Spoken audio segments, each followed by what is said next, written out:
বিপণী বিতানে ঢুকি, সেখানে আমি চিত্রটা হেলদি দেখি। সেখানে দেখি যে মানুষ প্রচুর কিনছে এবং প্রচুর খাওয়া দাওয়া করছে। খাদ্য সামগ্রীর দোকানেও তাই দেখা যাচ্ছে। এতে বোঝা যায় যে Bangladesh has already achieved A standard of living.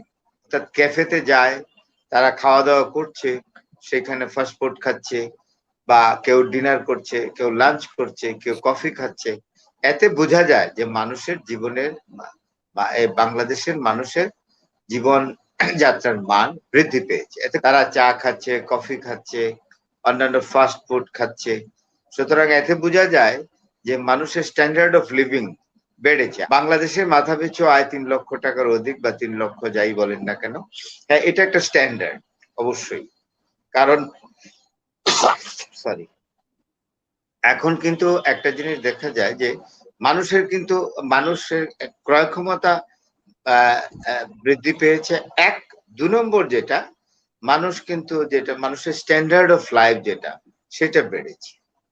এটা আপনারা খেয়াল করলেই দেখবেন। আমি এটা প্রফেসর আব্দুর রাজ্জাক, জাতীয় অধ্যাপক, তিনি একটি কথা বলেছিলেন যে বাজারে যাবেন, চায়ের স্টলে বসবেন এবং বিভিন্ন বিপণী বিতানে যাবেন, গেলে একটা জিনিস আপনি কিনেন বা না কিনেন সেটা অন্য কথা, কিন্তু একটি জিনিস সম্পর্কে আপনি অভিজ্ঞতা অর্জন করবেন। সেটি হলো এই যে এইসব জায়গায় গেলে দেখবেন যে সমাজের মানুষের যে জীবনের যে মান, জীবনযাত্রার মান কিরকম সেটা বুঝতে পারবেন, মানুষের টেস্ট বা রুচি সেটা বুঝতে পারবেন। তো আমি পায়ে হাঁটা মানুষ, আমি দিনের একটা সময় হাঁটি প্রচুর, এবং সেখানে আমি বিভিন্ন কফি শপ বলেন বা খাবারের দোকানে মাঝে মাঝে ঢুকি। সেখানে দেখলাম যে প্রচুর লোকের সমাগম হয় এবং তারা আসলে লাইফকে এনজয় করছে। তারা চা খাচ্ছে, কফি খাচ্ছে, অন্যান্য ফাস্ট ফুড খাচ্ছে। সুতরাং এতে বোঝা যায় যে মানুষের স্ট্যান্ডার্ড অফ লিভিং বেড়েছে। আর একটা ক্যাফে লাইফ যেটাকে বলে, যেটা আমাদের দেশে আগে এতটা ছিল না, একেবারেই না। ক্যাফে লাইফ ইন্ডিয়ার সব অঞ্চলে ছিল না। উত্তরপ্রদেশ, দিল্লি, এইসব কসমোপলিটন সিটি, বম্বে, কানপুর, মেড্রাস, এগুলোতে ক্যাফে লাইফ ছিল। আমরা ঢাকা শহর ক্যাফে লাইফে অনেক পিছিয়ে ছিলাম। হ্যাঁ, এমনকি পাকিস্তানের লাহোরে এবং করাচির ক্যাফে লাইফও অনেক উন্নত ছিল। এখন পাকিস্তানের অবস্থা খুবই খারাপ। তো আমরা ঢাকায় পিছিয়ে ছিলাম। এখন যে ক্যাফে লাইফ, অর্থাৎ ক্যাফেতে যায়, তারা খাওয়া দাওয়া করছে, সেখানে ফাস্ট ফুড খাচ্ছে, বা কেউ ডিনার করছে, কেউ লাঞ্চ করছে, কেউ কফি খাচ্ছে। এতে বোঝা যায় যে মানুষের জীবনের বা বাংলাদেশের মানুষের জীবন যাত্রার মান বৃদ্ধি পেয়েছে। এতে কোনো সন্দেহ নেই। আর গড়াইউটা যেটা আমাকে ভাই বললেন, আফসারি ভাই যেটা বললেন, ওনার সঙ্গে আমি একমত। কারণ গড়াইউটা খুব একটা টাফ ব্যাপার। ওই যে আফসারি ভাই যেটা উদাহরণ দিতে গিয়ে আমাকে বড়লোক বানিয়েছেন, এখন আমি আফসারি ভাইকে একটু বড়লোক বানাই। বললেন আফসারি ভাই বছরে ইনকাম করেন ২ কোটি টাকা, আর আমার বছরে ইনকাম হলো এই যেটা যেটা দেওয়া হলো ৩ লক্ষ টাকা। তাইলে জীবনযাত্রার স্ট্যান্ডার্ড তো সব মানুষের এক হলো না। তো স্ট্যান্ডার্ড মানে বাৎসরিক আয় যেটা, এটাকে স্ট্যান্ডার্ড হিসেবে ধরলে এই চিত্রটা কিন্তু সব মানুষের না। কারো কারো আছে যে এর চেয়ে অনেক কমও আছে, আবার কারো কারো আছে অডেল বেসুমার টাকা।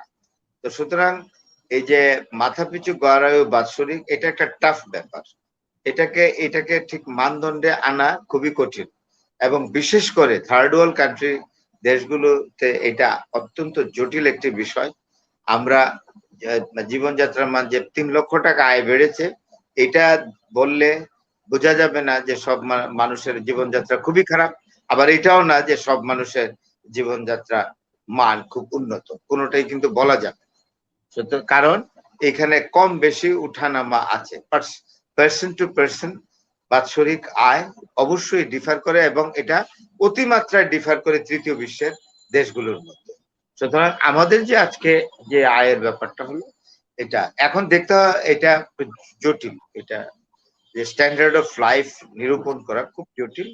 তবে দেখতে হবে বাজারে গেলে যে আমরা চোখে যেটা দেখবো, যেমন আমরা বিভিন্ন জিনিসপত্র কিনতে গেলে পোশাক আশাক, প্রসাধনী বা অন্যান্য যে যে বিষয়গুলো লাগে মানুষের প্রাত্যহিক জীবনে, সেইগুলো মানুষ কিরকম কিনছে সেগুলো দেখতে, ব্যবহৃত জিনিস কিরকম কিনছে। আপনি ঘড়ির দোকানে যান, ব্র্যান্ডের ঘড়ি কত বিক্রি হচ্ছে। পোশাকের দোকানে যান, কাপড় চোপড়, সেখানে শাড়ি বলেন, অন্যান্য ভদ্র মহিলাদের ড্রেস বলেন, পুরুষ মানুষদের ড্রেস বলেন, সেগুলো মানে বায়ারদের মানে ক্রেতাদের ভিড় কেমন, সেইগুলো দেখলে কিন্তু বোঝা যায় মানুষের জীবনযাত্রার মান। তবে সেই বিবেচনা আমি বলবো, যেহেতু আমি একজন পথিক টাইপের মানুষ, দিনের একটা বেলায় আমি বিভিন্ন পথে হাঁটি, বিপণী বিতানে ঢুকি, সেখানে আমি চিত্রটা হেলদি দেখি। সেখানে দেখি যে মানুষ প্রচুর কিনছে এবং প্রচুর খাওয়া দাওয়া করছে। খাদ্য সামগ্রীর দোকানেও তাই দেখা যাচ্ছে। এতে বোঝা যায় যে Bangladesh has already achieved standard of living, definitely.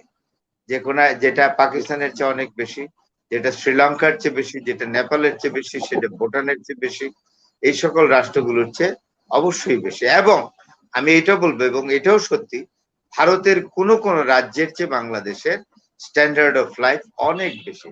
আপনি যদি ভারতের উত্তর পূর্ব সীমান্তের রাষ্ট্রগুলোর কথা বিবেচনা করেন, সেখানকার মানুষের যে স্ট্যান্ডার্ড অফ লাইফ, তার চেয়ে বাংলাদেশের মানুষের জীবনযাত্রার মান অনেক বেশি উন্নত।